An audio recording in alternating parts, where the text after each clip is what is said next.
Senator Bernie Sanders sekali lagi menyasarkan Israel menggunakan apa yang sesetengah orang panggil hujah sebagai seorang Yahudi untuk mendesak agar penjualan senjata Amerika Serikat ke negara Yahudi itu disekat.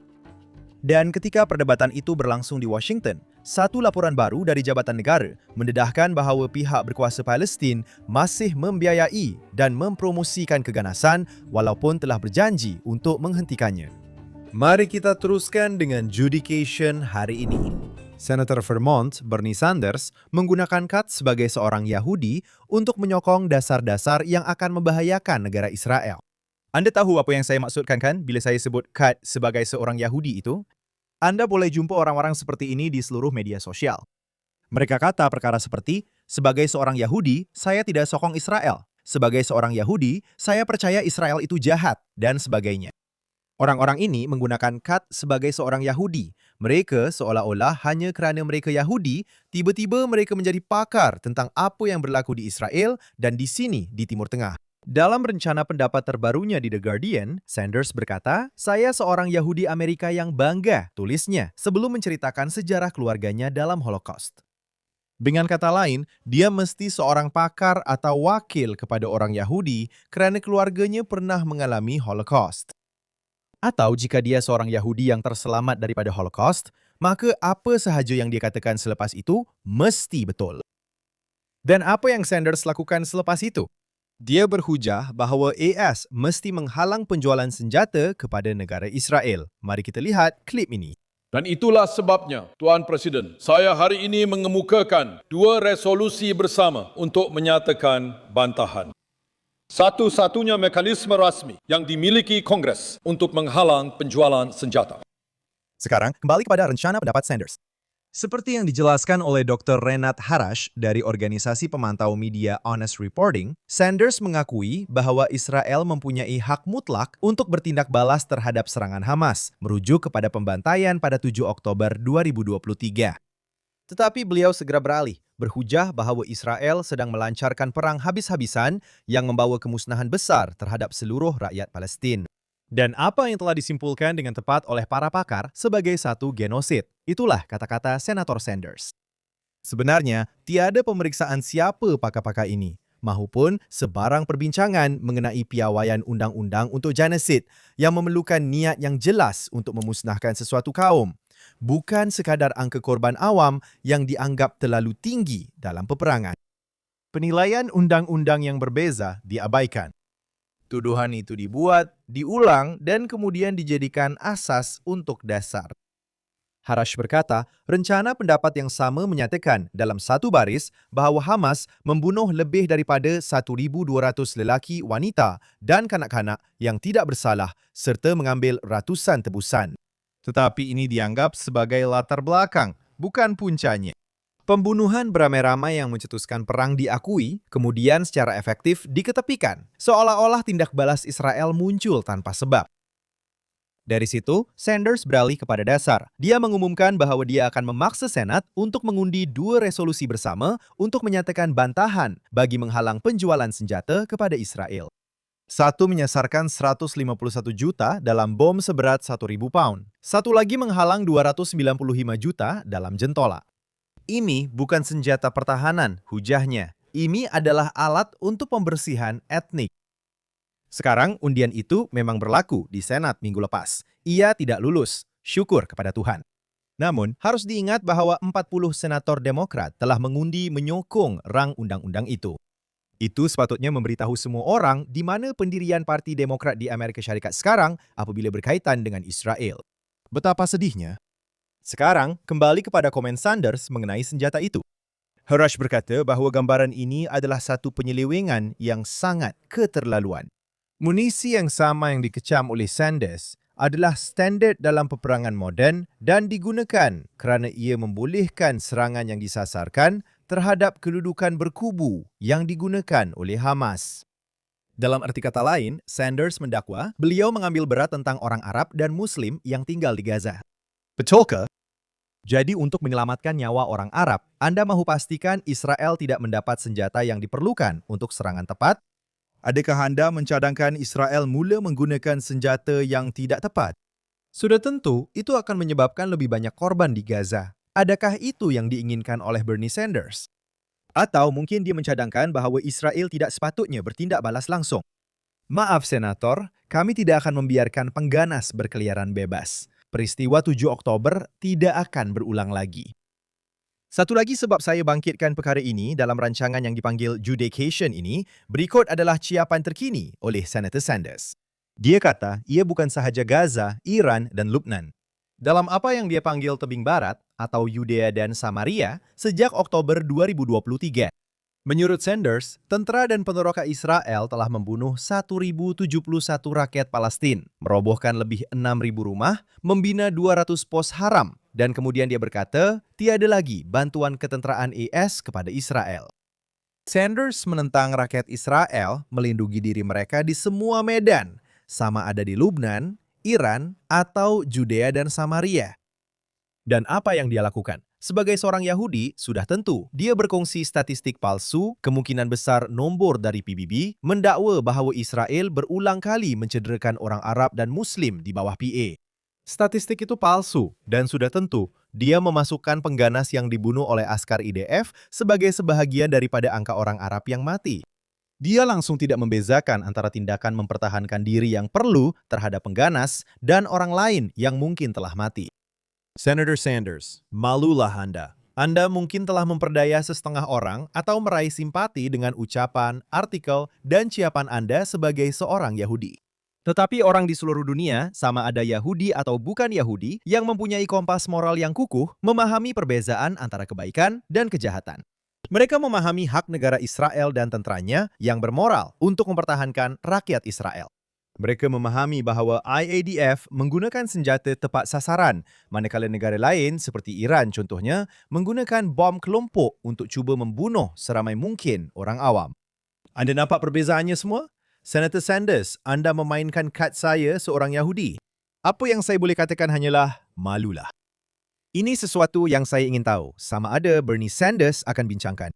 The Washington Free Beacon mendedahkan bahawa Jabatan Negara Amerika Iris telah menyerahkan satu laporan sulit kepada Kongres yang secara rasmi menentukan bahawa pihak berkuasa Palestin terus mempromosikan dan membiayai keganasan serta membayar gaji kepada pengganas. Apa yang kita bincangkan di sini sudah tentu ialah program Bayar untuk Membunuh, PA, di mana pengganas dibayar mengikut skala bergantung kepada berapa ramai orang Yahudi yang mereka bunuh. Semakin banyak pembunuhan, semakin banyak wang yang mereka dan keluarga mereka terima. Menurut laporan itu, Dapatan Jabatan Negara tidak meninggalkan sebarang keraguan bahawa pihak berkuasa Palestin telah melanggar senarai panjang komitmen yang dibuat kepada Amerika Syarikat dan kerajaan Eropah. Walaupun pengerusi pihak berkuasa Palestin, Mahmud Abbas, mengisytiharkan pada tahun 2025 bahawa program Pay to Slay telah dibatalkan, pada hakikatnya, PA terus memindahkan ratusan juta dolar melalui sebuah pihak berkuasa kebajikan yang baru ditubuhkan, yang kini berfungsi sebagai saluran untuk pembayaran kepada pengganas dan keluarga mereka. Penemuan ini muncul kira-kira 6 bulan selepas permulaan gencatan senjata di Gaza dan komitmen PA kepada Presiden Amerika Syarikat Donald Trump bahawa pembaharuan besar-besaran dan penghentian program Pay to Slay akan menjadikan PA sebagai alternatif yang berdaya maju untuk pemerintahan di jalur Gaza.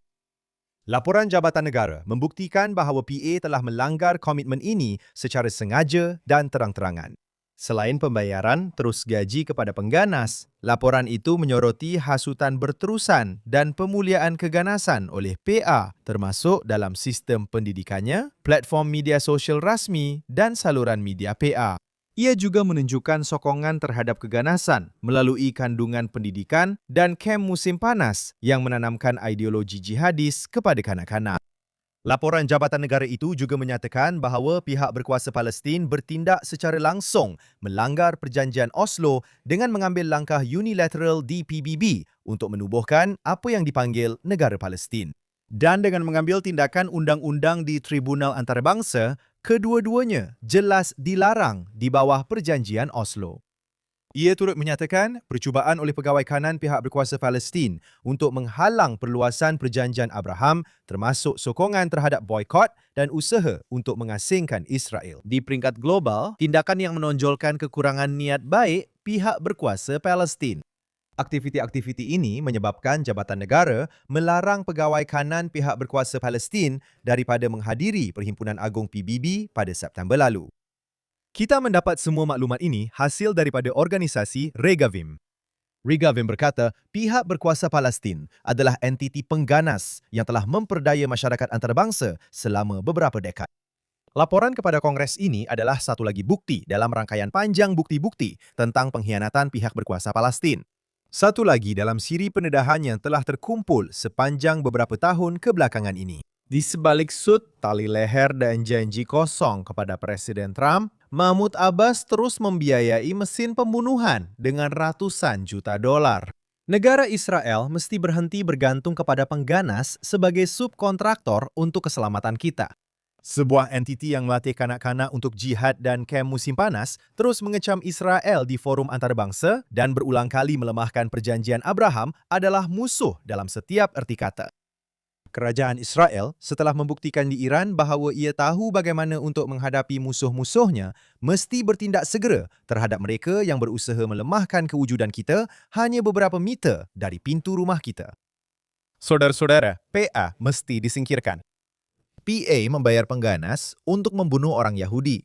PA tidak pernah berminat untuk berdamai, hanya cuba untuk memusnahkan Israel secara berperingkat. Bila kita akhirnya akan berkata, cukup sudah, dan berhenti mengiktiraf pengganas dan golongan berjas ini. Perkara ini telah berlarutan, terlalu lama. Cukuplah sudah. Kita teruskan di sini Hatsalat. Judea dan Samaria, juga dikenali sebagai Rescuers Without Borders, melaporkan bahawa pada pagi Sabtu ini, pada Syabat, sekitar jam 7 pagi, perusuh Arab dari Duma menyerang seorang penggembala Yahudi dari ladang Gifot David. Dengan kayu dan batu di kawasan Ragut, dia telah dipindahkan ke Hospital Shah Raid Zedek dengan kecederaan retak tengkorak. Lihatlah gambar mengerikan ini selepas Daud diserang oleh orang Arab. Satu-satunya kesalahan beliau adalah kerana beliau seorang Yahudi dan berada di Samaria ketika menjaga ternakannya. Dalam insiden berasingan di kawasan Duma, sekitar jam 9.40 pagi, seorang Arab dengan sengaja melanggar sebuah kenderaan Ranger. Ia seperti sebuah ATV. Dipandu oleh pemilik ladang Miktam Le David yang bergegas untuk membantu penggembala selepas menyadari ada orang menghampirinya. Akibat pelanggaran itu, pemandu mengalami kecederaan di kepala akibat cermin depan, tetapi memilih untuk tidak dipindahkan demi kekal dan menjaga keselamatan ladang tersebut. Saudara-saudara, Anda telah melihat gambar itu. Ia sangat mengganggu. Bagaimana orang Yahudi yang sedang menggembala di padang diserang? Sekarang, tiada siapa yang mengambil perhatian tentang perkara ini dalam media arus perdana. Saya tidak melihat PBB mengambil perhatian tentang perkara ini. Saya juga tidak melihat mana-mana NGO mengecam kejadian ini. Saya tidak melihat tajuk utama, malah dalam sumber media Israel sendiri yang memaparkan gambar ini yang baru saja kami tunjukkan kepada Anda tentang seorang penggembala Yahudi yang telah diserang. Hanya dalam kes yang mereka panggil sebagai keganasan peneroka, hanya apabila perkara itu berlaku, apabila seorang Yahudi, walaupun dalam mempertahankan diri, bertindak balas, itu yang menjadi tajuk utama di muka depan. Itu yang menjadi berita utama. Itu yang menjadi obsesi media dan masyarakat dunia. Tetapi, apabila seorang Yahudi cedera, dan saya tidak pernah mahu orang Yahudi menjadi mangsa di sini, tetapi apabila seorang Yahudi cedera, langsung senyap sepi. Dan selain daripada fakta bahawa lelaki ini telah cedera, alhamdulillah dia akan selamat, saya ingin berkongsi tentang hipokrasi. Semua mereka di luar sana yang begitu obses bercakap mengenai keganasan yang kononnya dilakukan oleh peneroka. Tetapi, apabila seorang Yahudi cedera, seperti yang saya katakan, langsung tiada siapa bersuara. Mari kita teruskan. Menteri Keuangan Bezalel Smotrich sekali lagi menjadi tajuk berita minggu ini berkaitan dengan Yudea dan Samaria serta Gaza. Smotrich sudah tentu juga memegang jawatan sebagai Menteri dalam Kementerian Pertahanan. Semasa sambutan Hari Kemerdekaan di komuniti Samaria Brooklyn, Smotrich berkata bahawa Israel akan kembali ke blok komuniti Gush Katif. Jika anda ingat, Israel telah merobohkan semua komuniti Yahudi. Kerajaan kita melakukan ini di Gaza sebagai sebahagian daripada pengusiran tahun 2005 dan mengeluarkan semua 9,000 penduduk Israel dari komuniti tersebut. Sekarang, apa yang kita dapat daripada kesilapan yang dahsyat itu? Kita mendapat pembunuhan beramai-ramai pada 7 Oktober. Israel tidak lagi mempunyai kehadiran tentera atau awam di Gaza. Hamas mengambil alih dan menghabiskan semua masa, tenaga, dan sumber mereka untuk merancang serangan pada 7 Oktober. Sekarang kembali kepada Smotrich. Beliau memuji kerajaan semasa di Israel kerana memimpin satu revolusi sebenar dengan mengumumkan tidak kurang daripada 100 komuniti Yahudi baharu di Judea dan Samaria. Kita pernah bercakap tentang perkara itu dalam rancangan sebelum ini. Mari kita juga ingat bahawa pada tahun 2005, kerajaan telah membubarkan 4 komuniti. 4 komuniti Yahudi di utara Samaria. Komuniti-komuniti tersebut sedang dalam proses untuk dibangunkan semula dan kita akan bincangkan lebih lanjut mengenainya dalam beberapa minit lagi. Smotrich berkata, pembinaan semula komuniti-komuniti tersebut adalah pembetulan sejarah terhadap ketidakadilan pengusiran itu. Beliau mengisytiharkan, kita telah pulang ke rumah dan kali ini untuk selama-lamanya. Smotrich berkata, dan seperti mana kita kembali ke utara Samaria, kita juga akan kembali ke Gush Katif. Itu di Gaza. Beliau terus memetik kata-kata Nabi Yeremia dan nubuatannya tentang Israel kembali ke tanahnya. Beliau berkata, hari ini di Samaria, nubuat-nubuat penghiburan bukan lagi sekadar mimpi, tetapi pemandangan dari tingkap. Nubuat-nubuat itu sedang menjadi kenyataan melalui kren dan traktor, dalam bidang pertanian dan rumah-rumah, serta dalam kanak-kanak lelaki dan perempuan yang bermain di jalanan. Saya harap Menteri Smotrich betul. Saya tidak tahu berapa lama ia akan mengambil masa, tetapi tiada sebab orang Arab boleh tinggal di Gaza dan orang Yahudi tidak boleh. Sama seperti saya, selalu berhujah menentang mereka yang menyokong hak eksklusif orang Arab untuk tinggal di Judea dan Samaria. Memang tiada sebab langsung orang Arab boleh tinggal di Judea dan orang Yahudi tidak boleh. Itu adalah perkauman dan ia memang tidak masuk akal. Sekarang, seperti yang saya sebutkan, satu pengumuman bersejarah minggu ini selepas 21 tahun komuniti Yahudi Ganim dan Kadim yang dirobohkan oleh kerajaan kita sendiri pada tahun 2005 dijangka akan dibina semula musim panas ini. Ini adalah berita yang sangat baik. Pengumuman ini dibuat selepas keputusan kabinet yang diketuai oleh Smotrich dan Menteri Pertahanan Israel Katz. Ia juga berlaku hanya beberapa hari selepas kembalinya rakyat Israel ke komuniti Sanor yang juga telah dipindahkan semasa apa yang dipanggil penarikan diri di utara Samaria. Saya tidak suka menggunakan perkataan penarikan diri itu. Ia seolah-olah menunjukkan bahawa penduduk di sana meninggalkan tempat itu dengan rela demi mengharapkan keamanan. Kerajaan meninggalkan kawasan-kawasan itu, tetapi keseluruhan konsep Yahudi di sebelah sini dan Arab di sebelah sana dipisahkan oleh pagar atau tembok tidak berkesan. Kita telah melihatnya pada 7 Oktober apabila pagar-pagar itu dipecahkan. Keseluruhan mentaliti kita di sini dan mereka di sana dalam Israel itu sebenarnya tidak menjadi. Maaf kerana menyimpang. Fokus sebenar di sini ialah hakikat bahawa Israel kembali sekali lagi ke utara Samaria. Itu berita baik untuk seluruh negara. Seterusnya, seorang kanak-kanak Israel berumur 4 tahun cedera ringan pada Khamis lalu apabila pengganas Arab membaling batu ke arah kereta yang dinaikinya di Samaria. Syukur kepada Tuhan kerana kecederaannya ringan. Ini boleh jadi jauh lebih teruk. Orang Arab yang membaling batu boleh membunuh. Ia pernah berlaku sebelum ini. Kanak-kanak, wanita dan lelaki Yahudi pernah dibunuh dalam serangan batu. Lihat gambar mengerikan ini daripada organisasi Rescuers Without Borders. Boleh anda bayangkan realiti jika anda tinggal katakanlah di kawasan New Jersey, anda berada di Garden State Parkway dan seseorang membaling batu besar ke arah kereta anda. Lihat saiz lubang pada cermin depan itu. Perkara ini telah berlaku hampir 40 tahun jika tidak lebih lama. Memang gila kita masih belum dapat mewujudkan kesan cegah untuk menghentikan perkara ini, tapi saya ada harapan. Suatu hari nanti ia akan berhenti. Kita hanya perlu membuat keputusan bahawa cukuplah sudah. Minggu lepas, saya bercakap tentang negeri Tennessee meluluskan rang undang-undang untuk menggunakan istilah Judea dan Samaria dan bukannya tebing barat dalam dokumen rasmi negeri. Menurut New York Forward, Governor Tennessee, Bill Lee, dijangka akan menandatangani rang undang-undang itu menjadi undang-undang yang akan mewajibkan penggunaan istilah tersebut dalam bahan pendidikan negeri, termasuk buku teks dan penerangan kursus. Menurut rang undang-undang itu, penggunaan istilah tebing barat adalah satu percubaan sengaja untuk memadamkan identiti Yahudi di Judea dan Samaria serta untuk mengaburkan hubungan sejarah, agama dan undang-undang yang mendalam antara bangsa Yahudi dengan tanah tersebut. Sekarang, jika ada sesiapa di luar sana yang menonton rancangan minggu lepas dan meluangkan masa untuk menghubungi pejabat Gubernur Lee menggalakkan beliau menandatangani rang undang-undang itu menjadi undang-undang, syabas. Antara negeri yang memperkenalkan undang-undang serupa tahun ini ialah Alabama, Arizona, Florida, Oklahoma, Utah, dan Virginia Barat. Mari kita harap lebih banyak negeri akan meluluskan undang-undang serupa dalam masa terdekat. Saudara-saudara, ia adalah Judea dan Samaria selama 2000 tahun. Ia bertukar menjadi tebing barat semasa penjajahan haram Jordan di kawasan ini dari tahun 1949 hingga 1967. Jangan biarkan para penyebar propaganda menang dengan berpura-pura tanah asal Alkitabiah nenek moyang kita adalah tebing barat milik Jordan.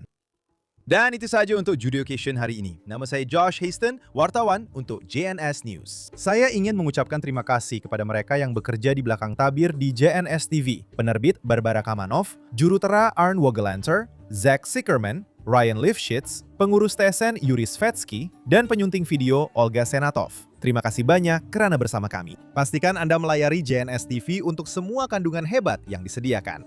Langgan, berikan kami super thanks, dan sudah tentu, pastikan Anda melayari jns.org untuk semua berita terkini dari Israel, Timur Tengah, dan seluruh dunia Yahudi. Semoga minggu Anda hebat semua. Kita jumpa lagi minggu depan di sini dalam rancangan Judeocation di JNS TV.